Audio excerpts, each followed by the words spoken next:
Žaliūkių Malūnininko sodyba – nauja etnokultūros pažinimo ir pramogų erdvė. Žaliūkių Malūnininko sodyba – tai kaimo kraštovaizdis miesto apsuptyje, tai tradicinių liaudies vertybių puoselėjimo židinys. Svarbiausias sodybos pastatas – Žaliūkių vėjo malūnas, XIX amžiaus antros pusės Lietuvos tradicinės medinės architektūros statinys.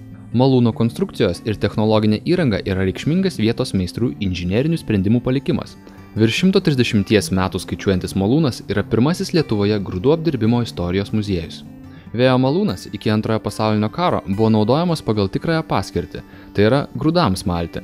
Per Antrąjį pasaulinį karą ir po jo malūnas ilgai stovėjo apleistas. 1967 metais jis buvo perduotas Šiaulių aušros muziejui. Netrukus čia buvo atidaryta grūdų malimo ekspozicija. Nuo 2000 metų Žaliūkių malūne ir aplink jį rengtos gyvosios istorijos šventės – senųjų amatų dienos. Dabar atstatytoje malūnininko troboje ir sutvarkytoje teritorijoje svečiai laisvalaikį gali praleisti pasirinkę interaktyvią etnokultūrinę duonos kepimo programą. Čia vyksta edukaciniai užsiėmimai, tradicinės liaudies žaidimų varžytuvės bei kiti renginiai. Šis objektas pritraukia nemažai lankytojų.